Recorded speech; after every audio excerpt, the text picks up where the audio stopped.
जय हिंद साथियों। आशा करते हैं कि आप सब स्वस्थ होंगे, अपना अध्ययन कार्य अच्छे से कर रहे होंगे। कक्षा 11 के इतिहास के 5वें अध्याय में आपका स्वागत है, जिसका नाम है बदलती हुई सांस्कृतिक परंपराएं। प्रथम पार्ट हम इसका कर चुके हैं, जिसमें हमने इटली और यूरोप में सांस्कृतिक पुनर्जागरण का जो उद्भव है, उत्थान है, उसके बारे में पढ़ा था। दूसरा पार्ट आज हम करते हैं। आप सबसे एक अपील रहेगी कि चैनल को सब्सक्राइब करें और लाइक और कमेंट अवश्य करें। आइए इसको शुरू करते हैं। मनुष्य की एक नई संकल्पना। मानवतावादी संस्कृति की विशेषताओं में से एक था मानव जीवन पर धर्म का नियंत्रण कमज़ोर होना। इस अध्याय को हम लाइन वाइज कर पढ़ेंगे ताकि आपको बुक की आवश्यकता ना पड़े। साथ साथ महत्वपूर्ण जानकारी भी शेयर करते रहेंगे जो आपके लिए परीक्षा उपयोगी होगा। और आप धैर्य से नोट करते रहें। वीडियो थोड़ी लंबी होती है, उनको अपनी समय सीमा के हिसाब से थोड़े थोड़े समय में या गति को आप कम ज़्यादा करके आप इसको अपने हिसाब से मैनेज कर सकते हैं। तो जो मानवतावादी संस्कृति थी जिसके बारे में हम इसमें पढ़ते आ रहे हैं, उसकी विशेषताओं में एक अहम क्या था कि मानव जीवन पर जो धर्म का नियंत्रण था, धर्म की जो पकड़ थी, वो अब कमज़ोर हो गई थी मानवतावाद की वजह से। इटली के जो निवासी है भौतिक संपत्ति, शक्ति और गौरव से बहुत ज़्यादा आकृष्ट थे। यानी कि अब धर्म के स्थान किसने ले लिया? भौतिक संपत्ति ने, शक्ति ने और गौरव ने। इन चीज़ों ने आकर्षित किया इटली के लोगों को। परंतु ये ज़रूरी नहीं था कि वे अधार्मिक हों। लेकिन इसका मतलब ये नहीं कि वो धर्म को नहीं मानते थे या धार्मिक नहीं रहे, वो धर्म विरोधी हो गए। धार्मिक भी थे वो। वेनिस के जो मानवतावादी फ्रांचेस्को बर्बारो थे, 1390 से 54 जिनका समय रहा, ने अपनी पुस्तक में संपत्ति अधिग्रहण करने को एक विशेष गुण कहकर उसकी प्रशंसा की, तरफदारी की, उसका पक्ष लिया कि मनुष्य को जो संपत्ति है उसका संग्रह करना चाहिए। किसने? फ्रांचेस्को बर्बोरो जो थे, उन्होंने अपनी पुस्तक में। इसी प्रकार जो लोरेंजे वल्ला थे, 1406 से 1457 तक, विश्वास करते थे वे भी कि इतिहास का जो अध्ययन है मनुष्य को पूर्णतः जीवन व्यतीत करने के लिए प्रेरित करता है। इतिहास का जो अध्ययन है, उन्होंने अपनी जो पुस्तक है अनप्लेजर में भोग विलास पर लगाई गई जो ईसाई धर्म की जो निषेधाज्ञा थी उसकी आलोचना की कि धर्म ने, चर्च ने या ईसाई मत ने जो लोगों के भोग विलास पर एक बैन लगाया हुआ है, प्रतिबंध लगाया हुआ है, उसकी उन्होंने आलोचना की, उसके विरोध अपने प्रकट किए विचार। किसमें? जो पुस्तक थी उनकी ऑन प्लेजर। इस समय लोगों में अच्छे व्यवहार के प्रति दिलचस्पी थी। लोग अच्छे व्यवहार की तरफ प्रेरित थे, चाहे वो कैसा, मतलब भोग विलास या लग्जरी की ओर जा रहे थे, निजी संपत्ति की ओर जा रहे थे, मनुष्य के क्रियाकलापों पर ध्यान दे रहे थे, लेकिन साथ में वे विनम्र हो रहे थे, अच्छे व्यवहार से प्रेरित थे। विनम्रता से कैसे हमें बोलना चाहिए, कैसे कपड़े पहनने चाहिए, सलीका का मैनर ढंग था। एक सभ्य व्यक्ति को किन चीज़ों में दक्षता होनी चाहिए, सभ्य व्यक्ति हम किसको कहेंगे, इन चीज़ों पर अब विचार हो रहा था। ये जो गुण थे, जो वास्तव में मनुष्य के गुण होते हैं, अब वो व्यक्ति को आकर्षित कर रहे थे अपनी ओर, धर्म की जगह पे। तो ये बहुत बड़ा परिवर्तन था। मानवतावाद का मतलब ये सारी मानवतावाद की विशेषताएं हैं। व्यक्ति विशेष सत्ता और दौलत की होड़ को छोड़कर अन्य कई माध्यमों से भी अपने जीवन को रूप दे सकता था। यानी कि मानवतावाद का मतलब एक और साथ में और भी दिया हुआ है कि व्यक्ति जो है विशेष सत्ता और दौलत की होड़ को छोड़कर, ऐसा नहीं है कि वो विशेष सत्ता चाहेगा, कोई विशेष अधिकार चाहेगा या कोई दौलत के पीछे अंधा होकर दौड़ेगा। इसके अलावा अन्य जो माध्यम है उनके माध्यम से भी वो अपने जीवन को अच्छा बना सकता है। यह आदर्श इस विश्वास के साथ घनिष्ठ रूप से जुड़ा था कि मनुष्य का स्वभाव बहुमुखी होता है, जो कि तीन भिन्न भिन्न वर्गों जिसमें सामंती समाज विश्वास करता था उसके विरुद्ध हो गया। तो मनुष्य को ये मानते हैं कि मनुष्य बहुमुखी है, प्रतिभाशाली होता है, उसमें अनेक, एक साथ अनेक जो स्किल होती हैं, अनेक गुण होते हैं उसमें। बहुमुखी का बहुत सारे मुख, उसका मतलब बहुआयामी, बहुत सारे गुणों से युक्त व्यक्ति। तो जो तीन भिन्न भिन्न जो तीन वर्ग थे जिसमें सामंती जो समाज विश्वास करता था उसके विरुद्ध था मनुष्य, जो आपने वर्ग आपने पढ़े थे ऊपर। नेक्स्ट देखिए, निकोलो मैकियावली अपना जो ग्रंथ है इनका द प्रिंस 1513 में जो इन्होंने लिखा, उसके 15वें अध्याय में मनुष्य के स्वाभाविक गुणों के बारे में ये लिखता है। काल्पनिक बातों को यदि अलग कर दें जो कल्पना में है, केवल उन्हीं विषयों के बारे में सोचें जो वास्तव में है, जो वास्तव में असलियत में है, कल्पना को छोड़ दें। मैं यह मानता हूँ कि जब भी मनुष्यों के बारे में चर्चा होती है, विशेषकर राजकुमारों के बारे में, जो जनता की नज़र में रहते हैं, यानी कि राजकुमार जो होते हैं उन पर प्रजा की नज़र रहती है हमेशा, तो उनमें अनेक गुण देखे जाते हैं जिसके कारण वे प्रशंसा या निंदा के योग्य बनते हैं। कि राजकुमार होते हैं, राजाओं के बच्चे, तो उन पर जनता की नज़र होती है, वो पहले से ये देखते हैं उनके कि कौन अच्छा है, कौन बुरा है, कौन आगे राजा बनना चाहिए, तो उसकी प्रशंसा या निंदा के योग्य बनते हैं वो। उदाहरण के लिए कुछ को दानी माना जाता है, कुछ को कंजूस, कुछ को हितैषी माना जाता है, कुछ को लोभी, कुछ को निर्दयी, कुछ को दयालु, कुछ अविश्वसनीय, कुछ विश्वसनीय। कोई व्यक्ति पुरुषहीन, कोई कायर, दूसरा खूंखार साहसी, एक व्यक्ति शिष्ट, दूसरा घमंडी, एक व्यक्ति कामुक, दूसरा पवित्र, एक निष्कपट, दूसरा चालाक, एक अड़ियल, दूसरा लचीला। तो ये सारे गुण जो हैं, एक गंभीर, दूसरा छिछोरा, एक धार्मिक, दूसरा संदेही, वो मानता है कि ये मनुष्य के गुण होते हैं। तो जिस व्यक्ति में जोन से गुण होंगे तो उसी हिसाब से उसको या तो प्रशंसा मिलेगी या उसका निंदा होगी, अपमान होगा। जैसे अगर आप प्राचीन समय रामायण महाभारत में गुणों के कारण राम को योग्य एक राजा के रूप में माना गया कि भाई ये दशरथ के बाद राजा राम बने। और दूसरा, जैसे रामायण महाभारत में दुर्योधन और युधिष्ठिर में से उनके गुणों के कारण युधिष्ठिर को प्राथमिकता की जनता उनको चाहती थी कि वो राजा बने। तो ये गुण हैं। अब मैकियावली आगे क्या कहते हैं कि सभी मनुष्य बुरे हैं, वह अपने दुष्ट स्वभाव को प्रदर्शित करने के लिए हमेशा तैयार रहते हैं। मैकियावली मनुष्य का जो निष्कर्ष है इस संदर्भ में निकालते हैं, क्योंकि कुछ हद तक मनुष्य की इच्छाएं अपूर्ण रह जाती हैं। मनुष्य की जो इच्छाएं वो कभी पूरी नहीं होती। तो मैकियावली ने देखा कि इसके पीछे कारण यह है कि मनुष्य अपने समस्त कार्यों में अपना स्वार्थ देखता है, कि मनुष्य बहुत स्वार्थी होता है, स्वभाव से दुष्ट होता है। इसी कारण से उसकी इच्छाएं असीमित होती हैं, वो पूरी नहीं होती, और वह सब जगह अपने स्वार्थ के कारण अपना निंदा या प्रशंसा का पात्र बनता है। तो ये मैकियावली के विचार थे। जो मैकियावली है, निकोलो मैकियावली, 1469 में 69 में उनका जन्म हुआ था, 1527 में उनकी मृत्यु हुई थी। इटली का एक महान विद्वान और देशभक्त था ये इटली का। उसका जन्म फ्लोरेंस में हुआ था। उसने यूनानी और लातीनी जो भाषा, उसका गहन अध्ययन किया था। उसने चर्च में प्रचलित जो बुराइयां हैं उनकी कटु आलोचना की थी। वह इटली की दयनीय जो राजनीतिक स्थिति थी उसको दूर कर उसके प्राचीन गौरव को दोबारा से स्थापित करना चाहता था। 1513 में उसने द प्रिंस नामक ग्रंथ की रचना की थी। वह शीघ्र ही बहुत लोकप्रिय हो गया। इसका यूरोप की अनेक भाषाओं में अनुवाद हुआ।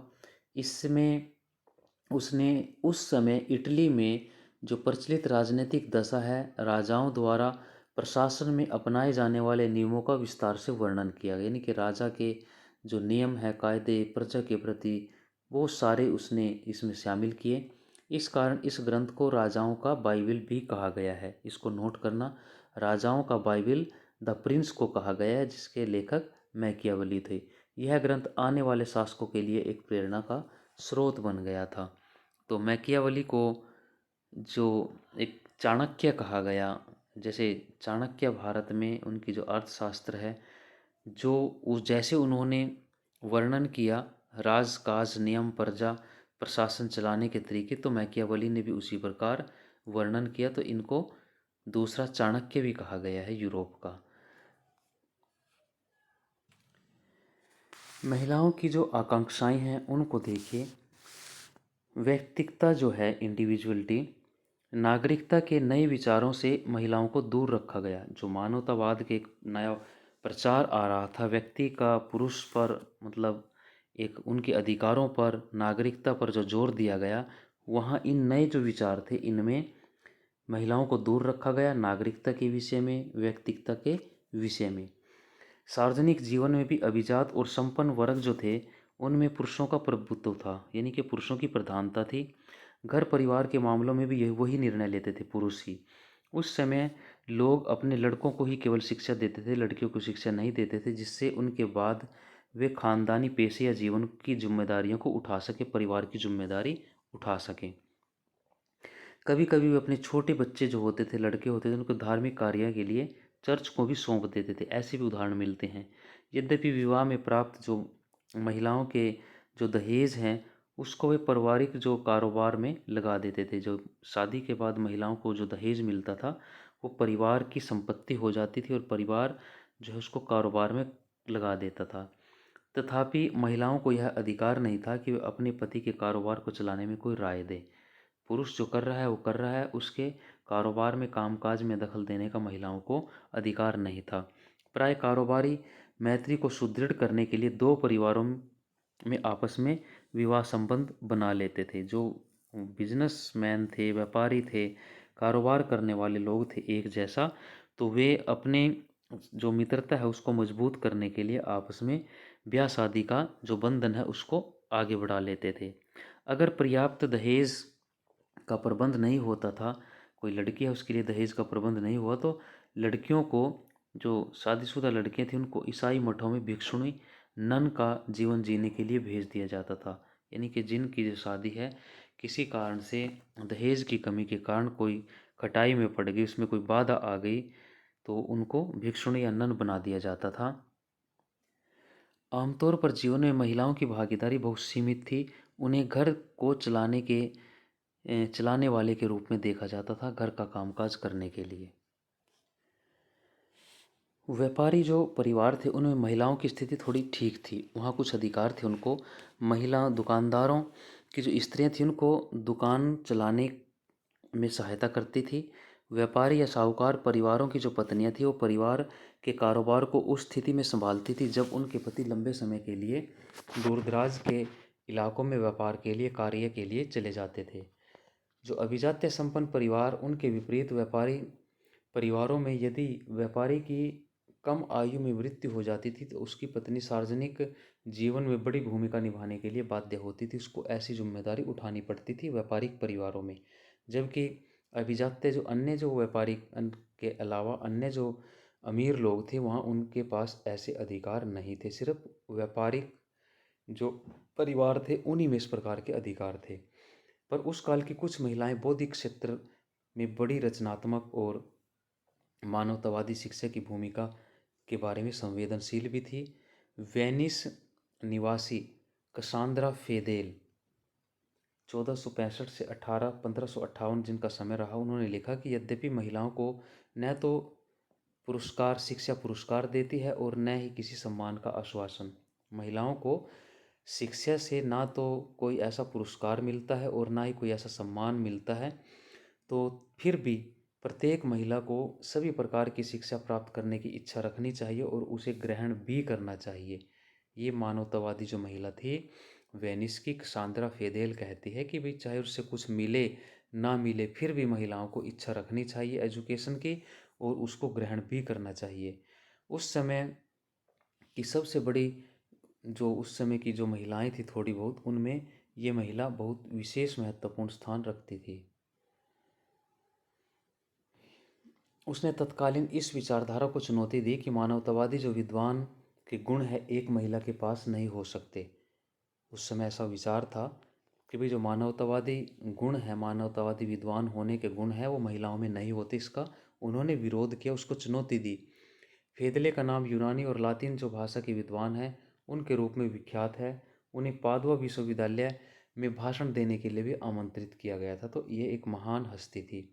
फेदले की जो रचनाएं हैं उनसे यह बात सामने आती है कि इस काल में सब लोग शिक्षा को बहुत महत्व देते थे। वे वेनिस की अनेक लेखिकाओं के में से एक थी जिन्होंने गणतंत्र की आलोचना की। जहाँ का जो मुखिया है वो चुना जाता है लोगों के द्वारा, गणतंत्र की इसने आलोचना की थी, क्योंकि स्वतंत्रता एक बहुत सीमित परिभाषा निर्धारित करने के लिए कि जो महिलाओं की अपेक्षा पुरुषों के इच्छा का ज़्यादा समर्थन करती थी। कि भाई गणतंत्र तो है लेकिन महिलाओं को कोई अधिकार नहीं है, तो ये गणतंत्र की इस वजह से आलोचना करती थी कि महिलाएं भी तो एक बराबर के हिस्सेदार हैं, जनसंख्या इनकी भी आधी होती है, तो उनको क्यों इस अधिकारों से सीमित या दूर रखा जाता है। तो गणतंत्र की आलोचना इस वजह से की थी उन्होंने। इस काल की एक अन्य प्रभावशाली जो महिला थी, मंटुआ इस स्थान का नाम है, मार्चिसा इसाबेला दिविस्ते ये नाम था। उन्होंने अपने पति की अनुपस्थिति में अपने राज्य पर शासन किया, मंटुआ पर। यद्यपि मंटुआ एक छोटा राज्य था, तथापि इसका राज दरबार अपनी बौद्धिक प्रतिभा के लिए प्रसिद्ध था। तो महिलाओं की जो रचनाएं, उनसे इस बात को दृढ़ बल मिलता है कि उन्हें पुरुष प्रधान समाज में अपनी पहचान बनाने के लिए अधिक स्वायत्तता, अधिक स्वतंत्रता, संपत्ति और शिक्षा मिलनी चाहिए। तो ये उनके विचार थे। नेक्स्ट देखिए, लेखक और जो कूटनीतिज्ञ हैं बाल्थासार कास्टिलियोनी, इन्होंने अपनी जो पुस्तक है द कोर्टियर 1528 में जिसको लिखा गया था, उसमें क्या लिखा कि मेरे विचार से अपने तौर तरीके, व्यवहार, बातचीत के तरीके, भाव, भंगिमा, छवि में एक महिला जो है पुरुष के समान नहीं होनी चाहिए। यानी कि जो मनुष्य है, यानी कि महिला और जो पुरुष है, उनके आचार विचार, तरीके, भाव, भंगिमा, छवि वो बिल्कुल अलग होती है और महिला पुरुष के समान नहीं दिखनी चाहिए। जैसा कि कहने में बिल्कुल उपयुक्त हो सकता है कि पुरुषों को हट्टा कट्टा और पौरुष संपन्न होना चाहिए। ठीक है, ये पुरुष के गुण हो सकते हैं, लेकिन इसी तरह स्त्री के लिए यह अच्छा होगा कि उसमें उसको हट्टा कट्टा नहीं कह सकते, तो उसको उसमें कोमलता और सहृदयता हो। तो दोनों पुरुष और महिला के गुण अलग अलग होते हैं। तो जैसे पुरुषों का मूल्यांकन उनके हट्टा कट्टा पुरुष संपन्न से होता है, तो महिलाओं को भी उन्हीं के जो प्रकृति जन्य गुण होते हैं, उन्हीं से कोमलता, सहृदयता, उसी से जाना जाना चाहिए। एक स्त्रियोचित जो मधुरता का आभास है, उनके हर हर भाव में, हाव भाव में दिखना चाहिए, उनके चाल चलन में, रहन सहन में, हर ऐसे कार्य जो वो करती हैं, ताकि ये सारे गुण उसमें हर हाल में एक स्त्री के रूप में उसको दिखाएं।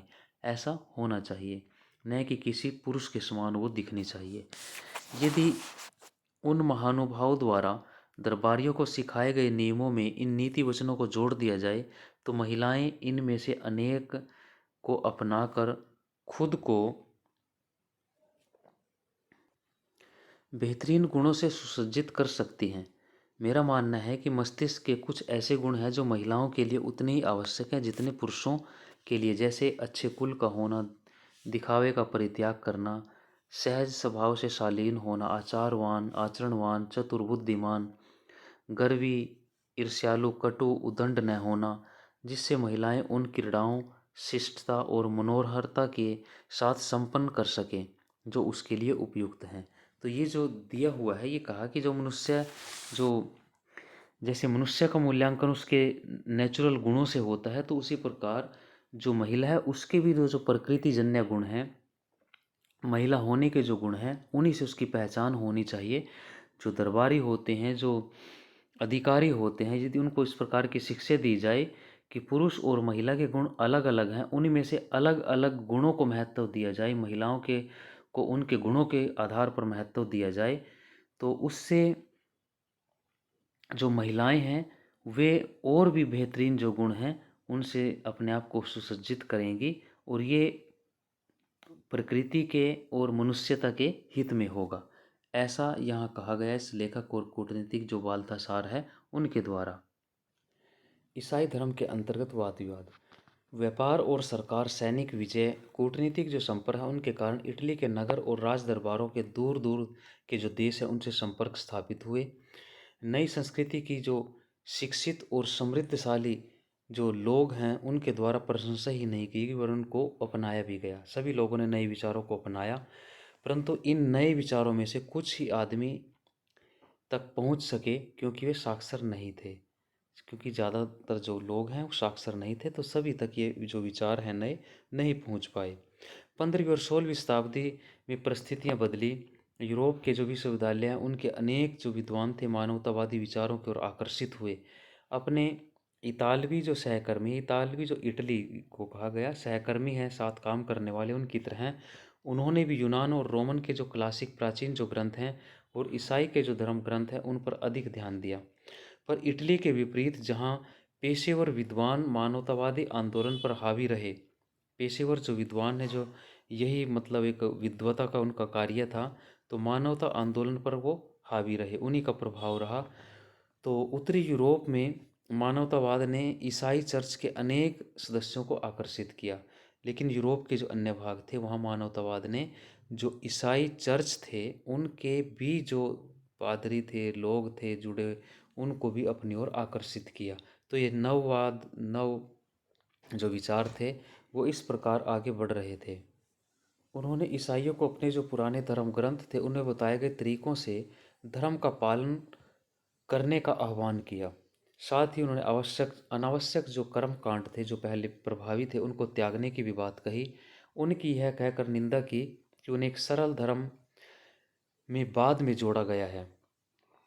मानव के बारे में उनका दृष्टिकोण बिल्कुल नया था, क्योंकि वे उसे एक मुक्त विवेकपूर्ण कर्ता समझते थे। बाद के जो दार्शनिक थे बार बार इसी बात को दोहराते रहे, वे एक दूरवर्ती ईश्वर में विश्वास रखते थे।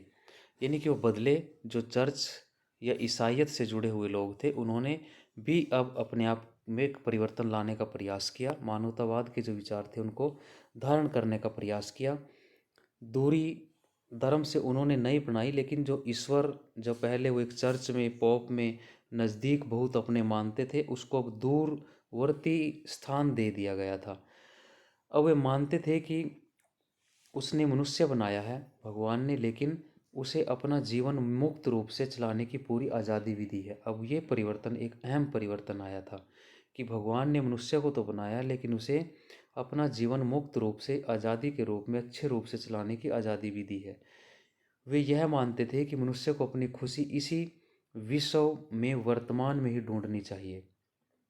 ये भी एक बहुत बड़ा परिवर्तन था, क्योंकि पहले चर्च जो हैं वो धर्म जो है उनको इसी विचार से एक किस्म से बहकाने का प्रयास करता था, स्वर्ग नरक परलोक दूसरे लोक। लेकिन अब ये विचार प्रभावी हो गया था कि इसी लोक में इसी जन्म में हमें खुशी ढूंढनी चाहिए और इसी में पूरे विश्व का भला है। ईसाई मानवतावादी जैसे कि इंग्लैंड के टॉमस मोर थे, 1478 से 1535 समय रहा, और हॉलैंड के इरेस्मस थे 1466 से 1536। उनका मानना था कि चर्च एक लालची संस्था है जो साधारण लोगों को बात बात पर लूट खसूट करने वाली संस्था के रूप में अब बनती जा रही है। पादरियों का लोगों से धन ऐंठने का सबसे सरल तरीका जो था वो पाप स्वीकारोक्ति था, यानी कि अपने पाप को स्वीकार करना नामक दस्तावेज था जो व्यक्ति को उसके सारे किए गए जो पाप हैं उनसे छुटकारा दिला सकता है। ईसाइयों को बाइबल के स्थानीय जो भाषा है उनमें छपे अनुवाद से यह ज्ञात हो गया था कि उनका धर्म इस प्रकार की प्रथाओं के प्रचलन की आज्ञा नहीं देता है। तो इसके बारे में हम पढ़ेंगे आगे, मार्टिन लूथर के बारे में, वहाँ इस विषय को थोड़ा और क्लियर करके दिया हुआ है। यूरोप के अनेक प्रकार प्रत्येक भाग में किसानों ने चर्च द्वारा जो लगाए गए अनेक प्रकार के कर उनका विरोध करना शुरू कर दिया था। इसके साथ साथ राजा भी जो राजकाज में चर्च की दखलंदाजी से तंग था। जब मानवतावादियों ने यह सूचित किया कि न्यायिक और वित्तीय शक्तियों पर पादरियों का जो दावा है कॉन्स्टेंटाइन के अनुदान नामक एक दस्तावेज से उत्पन्न हुआ है, जो कि प्रथम ईसाई रोमन सम्राट कॉन्स्टेंटाइन द्वारा जारी किया गया था, तो उन राजाओं को खुशी हुई, क्योंकि सम्राट जो कॉन्स्टेंटाइन था उनके द्वारा ये जारी किया गया था। तो खुशी के बाद, क्योंकि जो मानवतावादी विद्वान थे या दर्शाने में सफल रहे कि कॉन्स्टेंटाइन जो है वह दस्तावेज असली नहीं बल्कि परवर्ती काल में जालसाजी द्वारा तैयार किया गया था। 1517 में एक जर्मन जो युवा मार्टिन लूथर भिक्षु था, 1483 से 1546 से में रहा, उसने कैथोलिक चर्च के विरुद्ध अभियान छेड़ दिया। इसके लिए उसने दलील पेश की कि मनुष्य को ईश्वर से संपर्क साधने के लिए पादरी की आवश्यकता नहीं है। उन्होंने अपने अनुयायियों को आदेश दिया कि वे ईश्वर में पूर्ण विश्वास रखें, केवल उनका विश्वास ही उन्हें एक सम्यक जीवन यानी कि सच्चे जीवन की ओर ले जा सकता है और उन्हें स्वर्ग में प्रवेश दिला सकता है। तो इन सब कार्यों के लिए आपको अब पादरी की आवश्यकता नहीं है।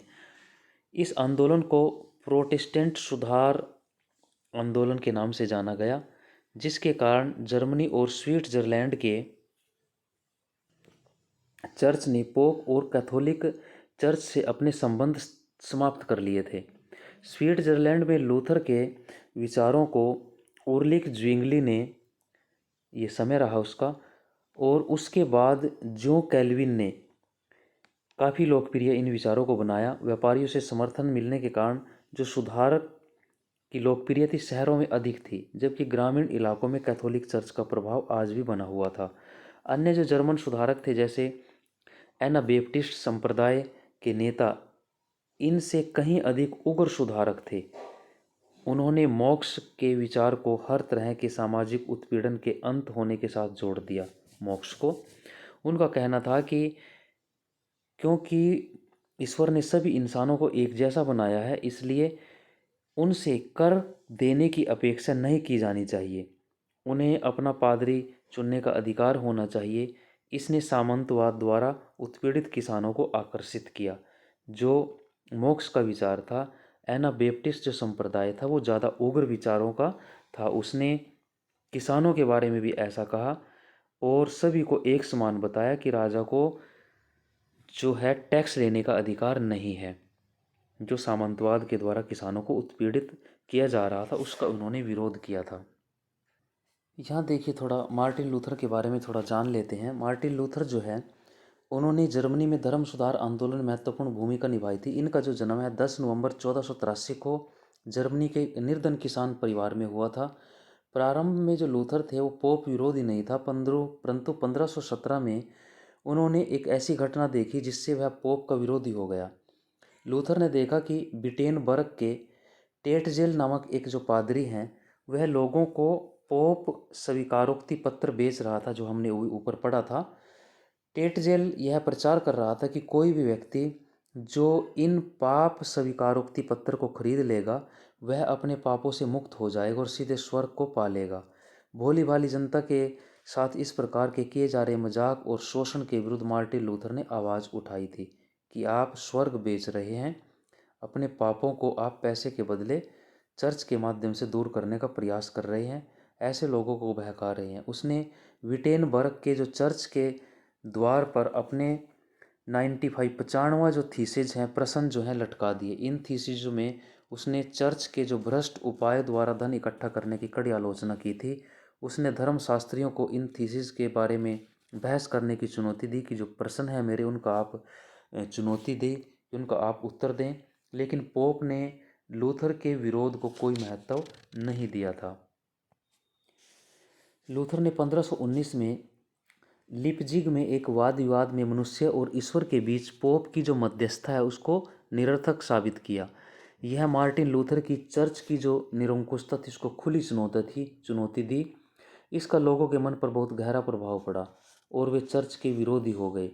तो इनके बारे में अनेक इतिहासकार जैसे डॉक्टर अरुण भट्टाचार्य जी हैं, उन्होंने कहा कि मार्टिन लूथर आधुनिक समय के एक महान जो धार्मिक व्यक्ति हैं उनमें से माना गया है। इसी प्रकार दूसरा हमने इसमें उल्रिक ज्विंगली के बारे में भी पढ़ा था, जो मार्टिन लूथर के बाद जिन्होंने इस कार्य को आगे बढ़ाने का प्रयास किया। स्विट्जरलैंड में धर्म सुधार आंदोलन के नेता थे ये। इनका जन्म 1 जनवरी 1484 को स्विट्जरलैंड के एक छोटे से गांव में हुआ था। उसने बेसेल विश्वविद्यालय से एमए की डिग्री प्राप्त की और पादरी बन गया था। 1518 में वह ज्यूरिख के चर्च का एक पादरी नियुक्त हुआ, परंतु चर्च में फैले भ्रष्टाचार और अंधविश्वासों के कारण शीघ्र ही उसका मन असंतुष्ट हो गया। उस पर जो मार्टिन लूथर है उसका गहरा प्रभाव था। उसने चर्च में फैले भ्रष्टाचार और दोषों की कड़े शब्दों में निंदा की। उसने पोप की जो सर्वोच्चता है उसको मानने से इनकार कर दिया। उसका कहना था कि लोग चर्च की अपेक्षा बाइबल को अपने जीवन का मार्गदर्शक बनाएं। उसने उन सभी दूषित प्रथाओं को बंद करने की मांग की जिनके विरुद्ध जर्मनी में मार्टिन लूथर ने आंदोलन चलाया था। उसने लोगों को सादा जीवन और पवित्र जीवन व्यतीत करने की प्रेरणा दी। उनकी 1531 में जो कैथोलिक के साथ हुए एक संघर्ष में मृत्यु हो गई थी। और नेक्स्ट जो कैल्विन के बारे में भी आपने इसी प्रसंग में इसी के साथ पढ़ा था। जो कैल्विन ने फ्रांस में धर्म सुधार आंदोलन का नेतृत्व किया था, वह भी मार्टिन लूथर की भांति एक महान समाज सुधारक थे। जो कैल्विन का जन्म फ्रांस के नोयन जो नगर है उसमें 10 जुलाई 1509 को हुआ था। यह एक मध्यम वर्गीय परिवार से संबंध रखता था। बचपन में धार्मिक विचार थे उसके। उसने अपनी उच्च शिक्षा पेरिस विद्यालय से प्राप्त की थी। यहाँ उसने कानून की शिक्षा के साथ साथ धर्मशास्त्रों का भी गहन अध्ययन किया। उसके मन पर भी मार्टिन लूथर के जो विचार थे उनका गहरा प्रभाव पड़ा। उसका ईश्वर की सर्वोच्चता में दृढ़ विश्वास था। उसका विचार था कि ईश्वर सर्वव्यापक है, शक्तिमान है। उसने इस सृष्टि की रचना की। वह मनुष्य को ईश्वर का ही रूप मानता था। चर्च और राज्य के संबंध में उसके विचार मार्टिन लूथर से थोड़े भिन्न थे। मार्टिन लूथर राज्यों को सर्वोच्च मानता था, परंतु जो कैल्विन का मानना था कि चर्च का ईश्वर की सर्वोच्चता के प्रतिनिधि के रूप में महत्व बने रहना चाहिए। वह चर्च में व्यापक भ्रष्टाचार का विरोधी था। 1533 में जो कैल्विन था उसने कैथोलिक धर्म त्याग कर स्विट्जरलैंड में स्थित बेसेल नगर में आ गया। वहाँ रहते हुए 1536 में उसने इंस्टीट्यूट ऑफ क्रिश्चियन रिलीजन नामक एक पुस्तक भी प्रकाशित की। यह पुस्तक बहुत लोकप्रिय हुई। इस पुस्तक में उसने ईसाई धर्म की बड़ी सुंदर ढंग से व्याख्या की और लोगों के जो जीवन है उसको पवित्र रूप से जीने की प्रेरणा दी। जो कैल्विन पादरियों का द्वारा पवित्र जीवन जीने और भोग विलास से दूर रहने पर बल देते थे। तो इतिहासकार A. J. ग्रांट के अनुसार कुछ ही वर्षों में कैल्विन की प्रसिद्धि महाद्वीप के दूसरे भागों में भी फैल गई थी। नेक्स्ट देखिए, 1506 में अंग्रेजी भाषा में बाइबल का अनुवाद करने वाले लूथरवादी अंग्रेज विलियम टिंडल 1494 से 1536 जिनका समय रहा, उसने प्रोटेस्टेंटवाद को इस तरह समर्थन दिया। उसने क्या कहा कि इस बात से हम सब सहमत होंगे कि वे आपको धर्म ग्रंथ के ज्ञान से दूर करने के लिए यह चाहते थे कि धर्म ग्रंथ के अनुवाद आपकी भाषा में उपलब्ध ना हो। वे का मतलब जो पादरी धार्मिक वर्ग जो था जिससे दुनिया अंधकार में ही रहे, वे पुरोहित वर्ग यानी कि पादरी पुरोहित वर्ग लोगों के अंत्यकरण में बने रहें, लोगों के मन में वो बसे रहें, जिससे उनके द्वारा बनाए गए व्यर्थ के जो अंधविश्वास और झूठे धर्म सिद्धांत है वो चलते रहें, जिसके रहते हुए उनकी ऊंची आकांक्षाएं अतिरिक्त लोलुपता पूरी हो सके, यानी कि जो इच्छाएं हैं उनकी असीमित वो लोगों के बल पर पूरी होती रहें। इस तरह से वो राजा सम्राट यहाँ तक कि अपने को ईश्वर से भी ऊंचा बना सके। जिस बात से मुझे मुख्य रूप से न्यू टेस्टामेंट का अनुवाद करने की प्रेरणा दी। मुझे अपने अनुभव से ज्ञात हुआ कि सामान्य लोगों को किसी भी सच्चाई की तब तक जानकारी नहीं होती जब तक उसके पास अपने धर्म ग्रंथ के मातृभाषा में अनुवाद उपलब्ध ना हो। इन अनुवादों से ही वह धर्म ग्रंथ की जो परिपाटी है, नियम, अर्थ को समझ सकेंगे। नेक्स्ट देखिए, लूथर ने आमूल जो परिवर्तनवाद है उसका समर्थन नहीं किया। आमूल परिवर्तनवाद जो आपने अभी ऊपर पढ़ा था कि उग्र सुधारक जो थे एनाबेप्टिस्ट जो संप्रदाय के लोग थे, जो उग्र थे, जो किसानों को कह रहे थे टैक्स नहीं देना चाहिए, सभी समान है, ठीक है, तो वो जो जर्मन सुधारक थे उनका इन्होंने विरोध किया था। आमूल परिवर्तनवादी उन्हीं को कहा गया था। उन्होंने आह्वान किया कि जर्मन जो शासक हैं समकालीन जो उस समय किसान विद्रोह चल रहा था उसका दमन करें कठोरता से। ऐसा इन शासकों ने 1525 में किया। इसके बावजूद अमूल जो परिवर्तनवाद वो बना रहा। अमूल परिवर्तनवादी फ्रांस में प्रोटेस्टेंटों के विरोध से मिल गए। उन्होंने फ्रांस में प्रोटेस्टेंट जो लोग थे उनके साथ आपसी तालमेल बना लिया, जिन्होंने कैथोलिक शासकों के अत्याचार के कारण यह दावा करना शुरू कर दिया था कि जनता को अत्याचारी शासक को पद से हटाने का अधिकार है, वे उनके स्थान पर अपनी पसंद के व्यक्ति को राजा बना सकते हैं। ऐसा वातावरण उन्होंने बनाने का प्रयास किया और अंत में यूरोप के अनेक क्षेत्रों की तरह फ्रांस में भी कैथोलिक चर्च ने प्रोटेस्टेंट जो लोग हैं उनको अपनी पसंद से उपासना करने की छूट दे दी थी। कैथोलिक चर्च ने अपने आप को बदल लिया था। इंग्लैंड के शासकों ने पोप से अपने संबंध तोड़ लिए थे। इसके उपरांत राजा या रानी इंग्लैंड के चर्च के मुखिया के रूप में काम करने लगे। कैथोलिक चर्च स्वयं भी इन विचारधाराओं के प्रभाव से अछूता नहीं रह सका। उसने अनेक आंतरिक सुधार करने का प्रयास किया क्योंकि उसके अस्तित्व की लड़ाई थी। स्पेन और इटली में पादरियों ने सादा जीवन और निर्धनों की जो सेवा है उस पर जोर देना शुरू कर दिया था। स्पेन में जो प्रोटेस्टेंट जो लोग थे उन लोगों ने संघर्ष करने के लिए इग्नेशियस जो लोयोला ने 1540 में सोसाइटी ऑफ जीसस नाम की संस्था की स्थापना की। उनके अनुयायी जेसुइट कहलाते हैं। उनका उद्देश्य निर्धनों की सेवा करना और दूसरी संस्कृतियों के बारे में अपने ज्ञान को ज़्यादा व्यापक बनाना था। इसको आप नोट करें। इग्नेशियस लोयोल जो थे 1540 में सोसाइटी ऑफ जीसस की स्थापना की, और जो इन्हीं के अनुयायी थे इन्हीं को जेसुइट कहा गया। जेसुइट जो हैं वो यही लोग थे स्पेन के। तो इनका उद्देश्य लोगों की धार्मिक सेवा करना, निर्धनों की और दूसरी संस्कृति जो है उनके बारे में जानना और अपने ज्ञान को विकसित करना था। अब नेक्स्ट देखिए, 16वीं वर्ष 17वीं जो शताब्दी है उसकी कुछ ये काल गणना दी हुई है, इसको आप नोट करें। जैसे 1516 में टॉमस मोर की यूटोपिया का प्रकाशन हुआ। 1517 में मार्टिन लूथर का 95 थीसिस की रचना की। 1522 में लूथर द्वारा बाइबल का जर्मन में अनुवाद किया गया। 1525 में जर्मनी में किसान जो विद्रोह थे वो हुए। 1543 में एंड्रियास वेसेलियस द्वारा ऑन एनाटॉमी ग्रंथ की रचना की गई। 1559 में इंग्लैंड में आंग्ल चर्च, अंग्रेजी जो चर्च की स्थापना की, जिसके मुखिया राजा या रानी थे। 1569 में गेरहार्ड्स मर्केटर ने पृथ्वी का पहला बेलनाकार मानचित्र बनाया। 1582 में पोप ग्रेगरी जो थे 13वें, उन्होंने ग्रेगोरियन जो कैलेंडर है उसका प्रचलन शुरू हुआ, अंग्रेजी कैलेंडर।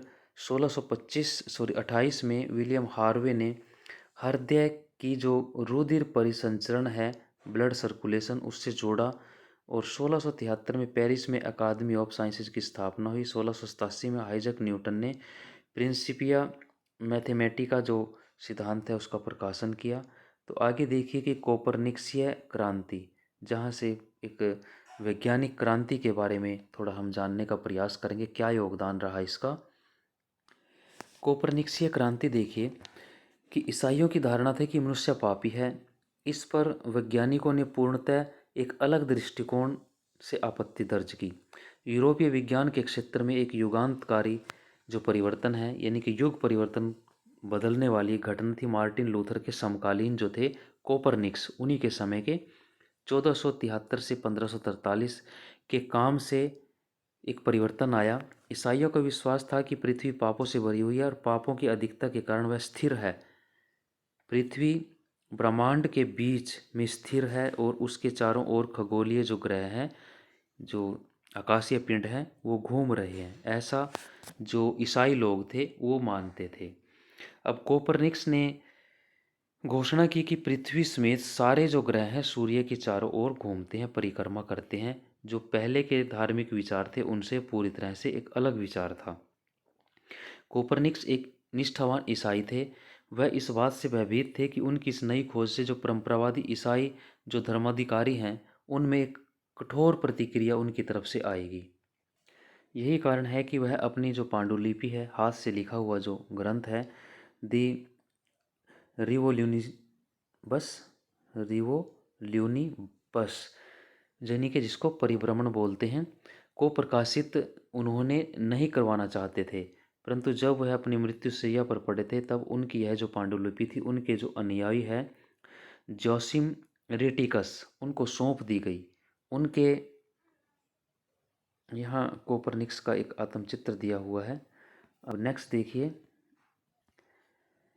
इन विचारों को ग्रहण करने में लोगों को थोड़ा समय लगा और काफ़ी समय बाद, यानी आधी शताब्दी से भी अधिक समय बीत जाने के बाद, जो खगोल शास्त्री है जोहानेस कैपलर 1571 से 1660 समय रहा, और गैलीलियो गैलीली जिनका 1564 से 1642, उन्होंने अपने लेखों द्वारा स्वर्ग और नरक का जो अंतर था उसको समाप्त कर दिया। कैपलर ने अपना जो ग्रंथ था कॉस्मोग्राफिकल मिस्ट्री यानी कि खगोलीय रहस्य, उसमें कोपरनिक्स के सूर्य केंद्रित जो सौरमंडल सिद्धांत है उसको लोकप्रिय बनाया और ये सिद्ध किया कि सारे ग्रह सूर्य के चारों ओर वृत्ताकार रूप में नहीं बल्कि एक दीर्घ वृत्ताकार मार्ग पर परिक्रमा करते हैं। ये अब इन्होंने जो कोपरनिक्स था उसी के विचार को आगे एक्सप्लेन किया और आगे बढ़ाया। गैलीलियो ने अपना जो ग्रंथ है द मोशन, इनको नाम को नोट करना सभी ग्रंथों के, और जो वैज्ञानिक हैं गति, उसमें गतिशील विश्व के सिद्धांतों की पुष्टि की। विज्ञान जगत में इस क्रांति ने न्यूटन का जो गुरुत्वाकर्षण का सिद्धांत है उसके साथ अपनी पराकाष्ठा की ऊंचाई को छू लिया। तो ये सारे इस समय जो आविष्कार हुए, नई नई जानकारी समाज में आई, तो इसने जो धार्मिक महत्व की जो पहले से एक परिपाटी चली आ रही थी उनको मिथ्या साबित कर दिया था। यहाँ खगोलीय का अर्थ है दैवी या स्वर्गीय है, जबकि पार्थिव में दुनियावी जो गुण है वो अंतर्निहित है, इस दुनिया के जो गुण हैं। अब यहाँ देखिए, जो निकोलस कोपरनिक्स थे उनका जो व्यक्ति थे, ये पोलैंड का एक महान वैज्ञानिक थे। उन्होंने खगोल विज्ञान के क्षेत्र में बहुत योगदान दिया। उसने उस समय के जो प्रचलित सिद्धांत थे उनको अमान्य साबित कर दिया था कि पृथ्वी सभी ग्रहों का केंद्र है और सूर्य एवं अन्य ग्रह इसके चारों ओर चक्कर काटते हैं। कोपरनिक्स ने सिद्ध किया कि पृथ्वी गोल है और वह अन्य ग्रहों की भांति सूर्य के चारों ओर परिक्रमा करती है। तो चर्च ने कोपरनिक्स के इस सिद्धांत की कटु आलोचना की थी और उसे बाइबल की शिक्षा के विरुद्ध माना था। तो उनकी जो पुस्तक थी दी रिवोल्यूशनिप्स रिवोल्यूशनिस्म, यह इसका जो प्रकाशन है उनकी मृत्यु के बाद हुआ था, लेकिन कोपरनिक्स के इस सिद्धांत ने एक विज्ञान का जो क्षेत्र है उसमें एक नए युग का सूत्रपात कर दिया था। इसी प्रकार गैलीलियो गैलीली जो थे वे भी इटली के एक महान वैज्ञानिक थे। उसने कोपरनिक्स के इस सिद्धांत का समर्थन किया कि सूर्य ही ब्रह्मांड का केंद्र था, पृथ्वी और अन्य ग्रह उसकी परिक्रमा करते हैं। उसने 1609 में एक दूरबीन तैयार की थी जिससे सूर्य और चांद आदि जो ग्रह हैं उनको देखा जा सकता था। निसंदेह एक महान बहुत बड़ी उपलब्धि थी। गैलीलियो की जो द मोशन एक पुस्तक थी, बहुत बहुमूल्य ग्रंथ है ये। इसमें उन्होंने सिद्ध किया कि भारी और हल्की वस्तुएं एक ही गति से पृथ्वी पर गिरती हैं, चाहे वो हल्की हो या भारी हो। गैलीलियो को अपने विचारों के लिए चर्च की कटु आलोचना का शिकार होना पड़ा। इसी प्रकार जोहानेस केपलर के बारे में भी आपने पढ़ा। ये जर्मनी का एक प्रसिद्ध वैज्ञानिक था, प्रोफेसर था खगोल विज्ञान का जर्मनी विश्वविद्यालय में।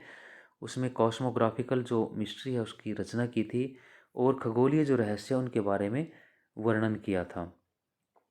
उसने कोपरनिक्स का जो सिद्धांत था उसको लोकप्रिय बना दिया था, सिद्ध किया था कि सारे ग्रह सूर्य के चारों ओर एक वृत्ताकार रूप में नहीं बल्कि अंडाकार रूप में घूमते हैं। तो ये आइजैक न्यूटन के बारे में भी आपने इसमें पढ़ा था। जो न्यूटन है इंग्लैंड का एक महान वैज्ञानिक था। 1687 में उसने प्रिंसिपिया जो मैथमेटिका है उसका एक ग्रंथ लिखा था ये। इसमें न्यूटन ने विज्ञान के अनेक नए सिद्धांतों का वर्णन किया था, जिसमें सर्वाधिक उसका गुरुत्वाकर्षण का सिद्धांत था, लॉ ऑफ ग्रेविटेशन था। इसमें उसने सिद्ध किया था कि पृथ्वी की जो आकर्षण शक्ति के कारण प्रत्येक वस्तु ऊपर से नीचे की ओर आती थी। तो उस समय ये जो परिवर्तन थे, ये जो विचार थे, एक क्रांतिकारी परिवर्तन करने वाले विचार थे। ब्रह्मांड का अध्ययन। गैलीलियो ने एक बार टिप्पणी की थी कि बाइबल जिस स्वर्ग का मार्ग आलोकित करता है, जिस मार्ग का दिखाता है स्वर्ग किस प्रकार चलता है उसके बारे में कुछ नहीं बताता। कि स्वर्ग चलता कैसे इस बारे में कोई बात नहीं करता, सिर्फ स्वर्ग के बारे में बताता है। इन विचारकों ने हमें बताया कि ज्ञान विश्वास से हटकर अवलोकन और प्रयोगों पर आधारित है। जो ज्ञान है विश्वास से हटकर अवलोकन और प्रयोग, आप उसको खोजते बीनते चेक करते प्रयोग करते सिद्ध होते उसमें, वो ज्ञान होता है। जैसे जैसे इन वैज्ञानिकों ने ज्ञान के खोज में एक नया रास्ता दिखाया, वैसे भौतिकी रसायन शास्त्र जीव विज्ञान के क्षेत्र में अनेक नए कार्य प्रयोग सामने आने लगे। इतिहासकारों ने मनुष्य और प्रकृति के ज्ञान के इस नए दृष्टिकोण को वैज्ञानिक क्रांति का नाम दिया। इसे वैज्ञानिक क्रांति कहा गया, जो ये नए विचार अनेक क्षेत्रों में हुए और जिन्होंने धर्म को, जो पहले से विचार चले आ रहे थे, उनको झूठा साबित किया तर्क के साथ सिद्ध करके। परिणाम स्वरूप संदेहवादियों और नास्तिक जो थे उनके मन में सारी सृष्टि की रचना के जो स्रोत के रूप में प्रकृति जो है वो ईश्वर का स्थान लेने लगी। यानी कि लोगों के मन में जो इस प्रकार के नास्तिक थे, संदेह करने वाले, तर्क वितर्क करने वाले जो लोग थे, उनके मन में जहाँ ईश्वर होता था उसके स्थान पर अब प्रकृति आ गया था। प्रकृति, यहाँ तक कि भी लोग जिन्होंने ईश्वर में अपने विश्वास को बराबर रखा, वे भी दूरस्थ ईश्वर की बात करने लगे कि ईश्वर है लेकिन बहुत दूर है, साइंस पहले है। जो भौतिक दुनिया में भौतिक दुनिया में जीवन को प्रत्यक्ष रूप से नियंत्रित नहीं करता था कि भी दूर है भगवान, वो मनुष्य के जीवन को इतना सीधे प्रभावित नहीं करता, नियंत्रित नहीं करता। इस प्रकार के जो विचार हैं वैज्ञानिक संस्थाओं के माध्यम से लोकप्रिय बनाए गए और सार्वजनिक क्षेत्र में एक नई वैज्ञानिक संस्कृति की स्थापना हुई। ये एक नई वैज्ञानिक संस्कृति थी। 1670 में पेरिस अकादमी और 1662 में वास्तविक ज्ञान के प्रचार के लिए लंदन में गठित रॉयल सोसाइटी ने लोगों की जानकारी के लिए व्याख्यान देने शुरू किए, आयोजन किए और सार्वजनिक प्रदर्शन के लिए प्रयोग करवाए गए। नेक्स्ट देखिए कि 14वीं सदी में क्या यूरोप में पुनर्जागरण हुआ था। अब हम पुनर्जागरण की अवधारणा पर कुछ विचार करते हैं। आइए हम यह कह सकते हैं कि काल के अतीत में कुछ साफ विच्छेद हुआ, यूनानी और रोमन परंपराओं से जुड़े जो विचार हैं उनका पुनर्जन्म हुआ। क्या इससे पहले के काल जो 12वीं और 13वीं शताब्दी हो अंधकार का युग था। इंग्लैंड के पीटर बर्क जैसे हाल के ही लेखकों का यह सुझाव है कि बर्कहार्ट के ये जो विचार हैं अतिशयोक्तिपूर्ण हैं। उन्होंने इस पर एक क्वेश्चन मार्क उठाया। बर्कहार्ट इस काल और उससे पहले के जो काल हैं उनके फर्कों को कुछ ज़्यादा बढ़ा चढ़ाकर पेश कर रहे हैं, जो हमने काल विभाजन पीछे देखी थी। ऐसा करने में उन्होंने पुनर्जागरण जो शब्द है का प्रयोग किया। इस शब्द में यह अंतर्निहित है कि यूनानी और रोमन जो सभ्यताएं हैं उनका 14वीं शताब्दी में पुनर्जन्म हुआ। समकालीन जो विद्वान है, कलाकार हैं, उनमें ईसाई विश्व दृष्टि की जगह पूर्व ईसाई विश्व दृष्टि का प्रचार किया गया। ईसाई विश्व दृष्टि की जगह पर पूर्व पहले की जो ईसाई विश्व दृष्टि है उसको महत्व दिया जाने लगा। दोनों ही तर्क अतिशयोक्तिपूर्ण थे। पिछली शताब्दियों के जो विद्वान हैं यूनानी रोमन संस्कृतियों से परिचित थे और लोगों के जीवन में धर्म का महत्वपूर्ण स्थान था। यह कहना कि पुनर्जागरण गतिशीलता, कलात्मक सृजनशीलता का काल था और इसके विपरीत मध्यकाल अंधकार का काल था, इसमें किसी भी प्रकार का विकास नहीं हुआ। जरूरत से ज़्यादा सरलीकरण है। इतना आसान नहीं है ये कहना, क्योंकि अंधकार युग अगर उसको कहते हैं तो भी उसमें कोई ना कोई मनुष्य के विकास का कार्य अवश्य हुआ होगा, जहाँ से मनुष्य को कोई रोशनी ज्ञान प्राप्त हुआ होगा। तो इसको हम अंधकार युग नहीं कह सकते, ऐसा ये दलील देते हैं, तर्क देते हैं। इटली में पुनर्जागरण से जुड़े अन्य जो तत्व हैं वो 12वीं और 13वीं शताब्दी में पाए जा सकते हैं। कुछ इतिहासकारों ने इसका उल्लेख किया कि 9वीं शताब्दी में फ्रांस में इसी प्रकार के साहित्यिक और कलात्मक जो रचनाएं हैं उनके विचार पनपे। यूरोप में इस समय आए सांस्कृतिक बदलाव में रोम यूनान की जो क्लासिकी सभ्यता का केवल हाथ ही नहीं था, रोमन संस्कृति के पुरातात्विक और साहित्यिक पुनरुद्धार ने भी इस सभ्यता के प्रति बहुत अधिक प्रशंसा के भाव उभारे। क्लासिक जो प्राचीन सभ्यता थी वही नहीं थी, लेकिन जो पुरातात्विक साहित्य और जो चीज़ें मिली उन्होंने भी इसमें एक योगदान दिया। लेकिन एशिया में जो प्रौद्योगिकी और कार्यकुशलता है यूनानी और रोमन लोगों की तुलना में काफ़ी विकसित थी। इस समय एशिया में ज़्यादा प्रौद्योगिकी और कार्यकुशलता ज़्यादा उन्नत थी। इस समय विश्व का बहुत बड़ा क्षेत्र आपस में अब जुड़ चुका था। नौ संचालन, नेविगेशन की जो नई तकनीकें थी उन्होंने लोगों के लिए पहले की अपेक्षा दूर दराज के क्षेत्रों में जल यात्रा को आसान बना दिया। इस्लाम के जो विस्तार था और मंगोलों की जो विजय थी उन्होंने एशिया और उत्तरी अफ्रीका का जो क्षेत्र था में राजनीतिक दृष्टि से नहीं बल्कि व्यापार और कार्य कुशलता के जो ज्ञान है उसको सीखने के लिए आपस में जोड़ दिया। यूरोपियों ने न केवल यूरोप रोम वासियों से सीखा बल्कि भारत, अरब, ईरान, मध्य एशिया और चीन से भी ज्ञान प्राप्त किया। बहुत लंबे समय तक इन ऋणों को स्वीकार नहीं किया गया। ये स्वीकार नहीं किया गया, किसी ने नहीं माना कि इन देशों से भी इन्होंने कुछ सीखा, क्योंकि जब इस काल का इतिहास लिखने की प्रक्रिया प्रारंभ हुई तब इतिहासकारों ने इसके यूरोप केंद्रित दृष्टिकोण को सामने रखा। यानी कि जब इतिहास लिखने की बारी आई तो इन्होंने यूरोप को ही केंद्र बिंदु मान लिया। यूरोप में ये चीज़ें एशिया से या दूसरे लोगों से आई, इस चीज़ को उन्होंने दरकिनार कर दिया। जैसे मध्य एशिया, ईरान, अरब, भारत, चीन से उन्होंने क्या सीखा, इस चीज़ को उन्होंने छोड़ दिया। इस काल में जो महत्वपूर्ण परिवर्तन हुए उसमें धीरे धीरे निजी और सार्वजनिक दो अलग अलग क्षेत्र बनने लगे। जीवन के सार्वजनिक क्षेत्र का तात्पर्य सरकार के कार्यक्षेत्र और औपचारिक धर्म से संबंधित था। जो सार्वजनिक क्षेत्र है उसका सरकार से, उसके कार्य से और धर्म से। लेकिन निजी जो क्षेत्र था उसमें परिवार और व्यक्ति का निजी धर्म था। व्यक्ति की दो भूमिकाएं थी, एक निजी और सार्वजनिक। वह न केवल तीन वर्गों में से किसी एक का सदस्य था, बल्कि अपने आप को एक स्वतंत्र व्यक्ति भी मानता था। एक कलाकार किसी गिल्ड या संघ का सदस्य मात्र नहीं था, उसकी पहचान अब उसकी कला हुनर से जानी जाने लगी थी। 18वीं शताब्दी में व्यक्ति की इस पहचान को राजनीतिक रूप से अभिव्यक्त किया जाने लगा। इस प्रकार इस विश्वास के साथ कि प्रत्येक व्यक्ति के एक समान राजनीतिक अधिकार हैं, उनको महत्व दिया जाने लगा था। इस काल की एक अन्य महत्वपूर्ण विशेषता और थी कि भाषा के आधार पर यूरोप के विभिन्न जो क्षेत्र हैं उनमें अपनी पहचान बनानी शुरू कर दी थी। पहले आंशिक रूप से रोमन साम्राज्य द्वारा और बाद में लातीनी भाषा और ईसाई जो जोड़ा धर्म द्वारा यूरोप जुड़ा हुआ था, अब अलग अलग राज्यों में बंटने लगा था। इन राज्यों के आंतरिक जुड़ाव का कारण एक समान भाषा होना था, यानी कि अब भाषा के आधार पर जो अलग अलग राष्ट्र राज्य थे वो बनने लगे थे। तो ये अध्याय यही समाप्त होता है। तो आशा करते हैं कि आप इसको अच्छे से समझने का प्रयास करेंगे, करेंगे, और चैनल को लाइक करें, सब्सक्राइब अवश्य करें, कमेंट भी ज़रूर करें। धन्यवाद। जय हिंद। और अंत में हम थोड़ा सा इसको और जान लेते हैं। नव जागरण, ये जो पुनर्जागरण था, उसका अर्थ आपने पढ़ा था, फिर से जागना। रेनेसांस को कहा गया, पुनर्जन्म कहा गया, पुनरुत्थान कहा गया, क्लासिकल रिवाइवल भी इसको कहा गया, रिवर्थ कहा गया। तो ये बहुत सारे नाम इसके थे। तो जैसे जवाहरलाल नेहरू ने कहा कि पुनर्जागरण असल में विद्या का पुनर्जन्म था, जिसमें कला, विज्ञान, साहित्य, यूरोपीय भाषाओं की तरक्की हुई।